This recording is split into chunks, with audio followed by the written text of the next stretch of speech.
Hello friends, मैं रोहित कुमार। आज हमने 2019 से 2018 के मैथ के सारे सवाल लिए और हमने ये देखा है कि मैथ के सवाल बहुत जो उसमें घबराने की ज़रूरत नहीं है, वो बहुत सरल हैं और वो जो है कि मैथ हम जल्दी से सीख जाएंगे बिगर पेन चलाए। जो सवाल हैं इतनी जल्दी सीखेंगे कि उसमें पेन नहीं चलाना और सारे सवाल हल मेरा एक, और उसमें कोई फार्मूला नहीं लगाना, मेरा एक फार्मूला कि कोई फार्मूला नहीं। 2019 2000 से और 18 के यूपी के जितने भी जूनियर लेवल के यूपी टेट के जितने जूनियर लेवल के क्वेश्चन हैं 2019 के 2018 के, वो हम करने की समझने की कोशिश करेंगे बगैर पेन चलाए और बगैर फॉर्मूला के। तो 15% लाभ और 15% हानि का अंतर 450, तो क्रय मूल 15% लाभ का मतलब 115 और 15% हानि का मतलब 85। 115 और 85 का अंतर 30, 30 बराबर 450, तो 1 बराबर 15, तो 100 बराबर 1500 आंसर। कैसे कैसे किया तो देख लो थोड़ा सा। 115 और 85 बराबर 450, तो यहाँ 30, 30 बराबर 450, तो 1 बराबर 15, तो 100 क्रयमूल हमेशा 100 पर, क्रयमूल हमेशा 100 पर काउंट किया जाता है, तो 100 बराबर 1500 आंसर। इसका आंसर कितना हो जाएगा 1500। यदि किसी गोले की त्रिज्या में 50% की वृद्धि की जाए तो उसके पार्श्व क्षेत्रफल में कितने % की वृद्धि होगी।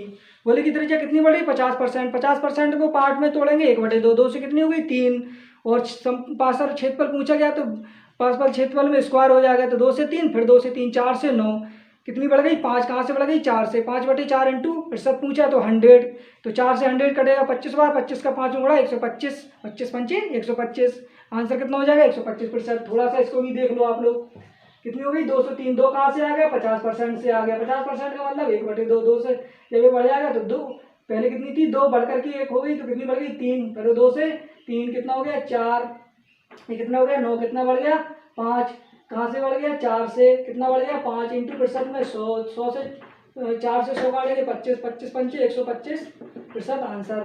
दो घनों के आयतनों का अनुपात 27:64 है, तो इनकी भुजाओं का अनुपात कितना हो जाएगा 3:4। क्वेश्चन ये भी आ जाता है कि जब उनके घनों का आयतन का अनुपात दिया तो भुजाओं का कितना हो जाएगा 3:4। ये 3 का क्यों है, ये 4 का क्यों है। इसके संपूर्ण पृष्ठों का क्षेत्रफल पूछा है तो इसी का कितना कर दो स्क्वायर, कितना हो जाएगा 3 3 का 9, 4 4 को 16 आंसर। एक घन की प्रत्येक भुजा को दोगुना कर दिया जाए तो अब उसके संपूर्ण पृष्ठ के क्षेत्रफल में कितने % की वृद्धि हो जाएगी। कह रहा है घन की भुजा है उसको हम दोगुना करते हैं तो घन के संपूर्ण पृष्ठ में कितने % की वृद्धि हो जाएगी। पहले घन की भुजा कितनी थी 1, बढ़कर कितनी होगी 2 गुना, तो बढ़कर कितनी होगी 2, फिर 1 से कितनी हो गई 2, 1 से कितनी हो गई 4, कितनी बढ़ गई 3, % में कितनी बढ़ गई 300%, 300% आंसर। कैसे आ गया, पहले घन की भुजा थी 1, बढ़कर के कितनी हो गई 2, फिर 1 बढ़कर के कितनी हो गई 2, कितनी बढ़ गई 1, यहाँ पे कितनी 4, कितनी बढ़ गई 3, % में कितनी बढ़ गई 300। ये आप देख लो 272 128 का स्क्वायर का वर्गमूल ज्ञात करें जी। यहाँ भी मैंने समझ के लिए लिख दिया, उसमें सवाल में नहीं है और भी। तो 200 सवाल में इतना है कि 272 का स्क्वायर माइनस 128 स्क्वायर का वर्गमूल ज्ञात करो, तो इसे ए मान लेते हैं, इसे बी मान लेते हैं। एक कोष्टक में a प्लस बी, एक कोष्टक में a माइनस बी बराबर a square minus B square का फार्मूला आप जानते हैं। लेकिन मेरा एक फार्मूला कि मेरा कोई फार्मूला लगे, अगर आपने फार्मूला लगाया तो सवाल लग जाएगा, नौकरी नहीं लगेगी। तो कहने का मतलब ये एक बार जोड़ दो एक बार घटा दो, 272 128 400 हो गए, 272 में से 128 का 144 हो गए, 400 किसका वर्गमूल है 20 का, और 144 12, तो 20 इंटू 12, 12 दूनी 24, 240 आंसर। इसको लगाना नहीं है बिल्कुल।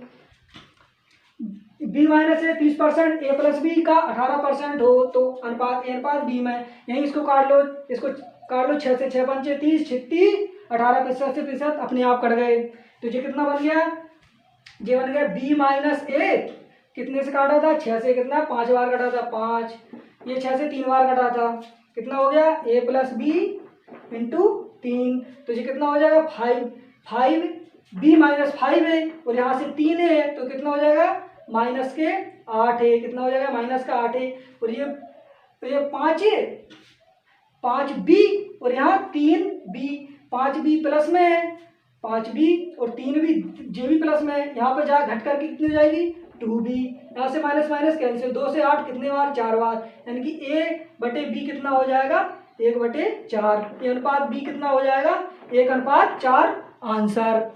दो संख्याएं 3:4 के अनुपात में उनके मासा तथा लासा का गुणनफल 2028 है, संख्याओं का योगफल ज्ञात करो। ये भी बगैर पेन चलाए हो जाएगा, कोई पेन नहीं चलाना किसी सवाल में, सारे सवाल जूनियर लेवल के टीईटी के सारे सवाल हल किस तरीके से, और आपकी परीक्षा सफल। दो संख्याएं 3:4 के अनुपात में है तो 3 × 4 क्योंकि प्रथम संख्या इंटू दूसरी संख्या बराबर भाषा इंटू लासा, लेकिन मेरा एक फॉर्मूला के कोई फॉर्मूला नहीं, तो 3 इंटू 4 यानी कि 12 का स्क्वायर बराबर 2028, 12 का स्क्वायर बराबर 2028, तो एक्स स्क्वायर बराबर 2028 बटे 12, 12 को 2028 से काट दो 169 बार कटेगा, तो एक्स 169 बार कटेगा, तो एक्स स्क्वायर बराबर 169, तो एक्स बराबर 13, 13 का इसमें गुणा करो 13 3 39, 13 चौको 52, 39 और 52 कितने हो जाते हैं, जोड़ लो 91, 39 और 52, 9 और 2 11, 5 3 8 और 1 9, यानी कि जोड़ने पर कितना हमें संख्याओं का योगफल ज्ञात दिया था, तो संख्याओं का जो योगफल हमें कितना मिलेगा, संख्याओं का योगफल मिलेगा हमें 91। सारे सवाल हाँ, संख्याओं का योगफल कितना हो जाएगा 91। शायद आपको समझ में आ गया, एक बार और समझ लो थोड़ा जल्दी से। दो संख्याओं का अनुपात 3 अनुपात 4 में के, तो प्रथम संख्या इंटू दूसरी संख्या बराबर मास इंटू लासा दिया गया 2028, 3 चौको 12, 12 एक्स स्क्वायर बराबर, यहाँ करके देख लो थोड़ा सा, ये अगर समझ में नहीं आ रहा होगा तो थोड़ा सा एक बार देख लो। दो संख्या 3 अनुपात 4 के अनुपात में, तो प्रथम संख्या इंटू तीसरी संख्या 3x इंटू 4x बराबर 2028, तो 12x स्क्वायर बराबर 2028, तो एक्स स्क्वायर बराबर 12 से ये कट जाएगा 169 बार, तो एक्स बराबर हो जाएगा वर्गमूल यहाँ लग जाएगा 13, कितना हो जाएगा 13, एक्स बराबर आ जाएगा 13। अब हमसे पूछा है संख्याओं का योगफल, संख्या कितनी है 3 इंटू 4, 3 प्लस 4, तो एक बार 3 का गुणा कर दो 13 में, एक बार 4 का गुणा कर दो 13 3 39, 13 चौको 52, संख्याओं का योगफल 91 आंसर, इसका आंसर कितना हो जाएगा 91। अब देख लो एक जो क्वेश्चन है वो जो है आपको ये समझ लो यूट्यूब इतिहास में टीईटी लेवल पर, ना कि एसएससी सीजीएल और एलडीसी लेवल पर, मैथ की बात नहीं चल रही है, वीडियो में चल रही है टीईटी जूनियर लेवल पर जो मैं बताने जा रहा हूँ। यूट्यूब इतिहास में अभी तक उसे किसी ने नहीं बताया, ना ही कोई बताएगा टीईटी लेवल पर। वो क्वेश्चन को देख लेते हैं, कुछ क्वेश्चन हम रब कर देते हैं क्योंकि जगह नहीं है, इधर देख लीजिए बीच में।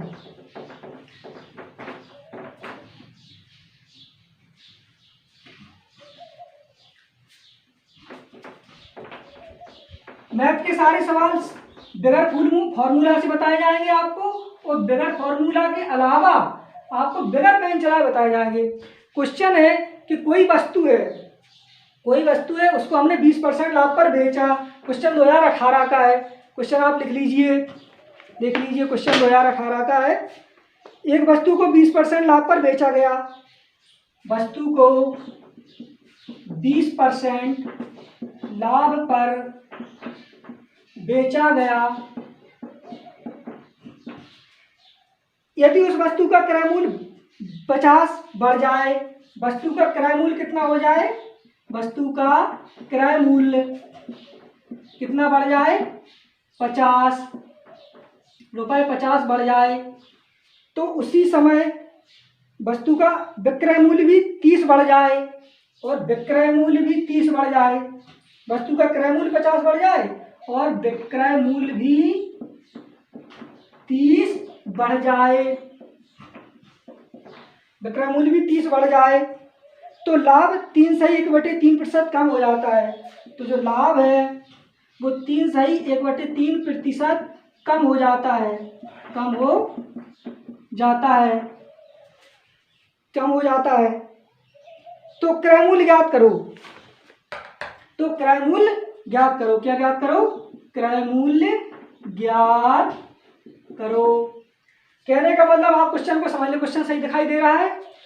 वस्तु को 2018 का क्वेश्चन है, यूपी टेट का जूनियर का, देखिए आप, मतलब ये सीजीएल में आता है प्री में, और में सीजीएल मेंस का क्वेश्चन है, और 2018 में यूपी टेट में जूनियर लेवल में पूछा गया।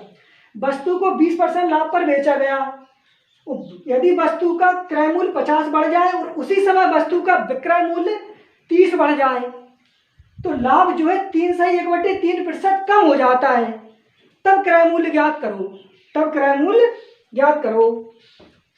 तो इसे हम लगाने, इसको जो है इसको भी हम मौखा लगा देंगे, बिल्कुल आपको जो है घर पेन चला ये भी लग जाएगा, लेकिन आपको ये समझ में नहीं आएगा, इसमें आपको एक्स नहीं लगेगा आपको। तो कहने का मतलब 20% बढ़ रही, तो 20% का लाभ पर बेचा गया वस्तु को, तो 20% का मतलब होता है 1/5, वस्तु कितने की थी? 5 की। एक के लाभ लेके बेची गई, कितने की बेची? 6 की। यानी कि 5 से कितना हो गया? 6। 6 क्या हो गया? SP। 5 क्या हो गया? CP। अब यहाँ क्या कह रहा है वो कि 30, यानी कि यदि हम क्रय मूल्य उसका 50 बढ़ा दें और विक्रय मूल्य 30 बढ़ा दें तो लाभ जो है 3 से 1/3% कम होता है। यहाँ लाभ उसे कितने परसेंट में बेचा था? 20% में। तो यहाँ पे थोड़ा घटा के देख लीजिए, 20 में से 3 सही 1/3 घटाओगे, 3 तो का 9 और 1 10, 10/3। अब यहाँ से घटा लो इसको, तो ये कितना हो जाएगा? 20 तिहाई 60, 60 हो जाएगा। 60 में से 10 गए, कितने हो गए? 50, 50/3। लेकिन है ये किसमें? प्रतिशत में है, तो 50/3 प्रतिशत। प्रतिशत को हटाएंगे तो क्या हो जाएगा? 50/300।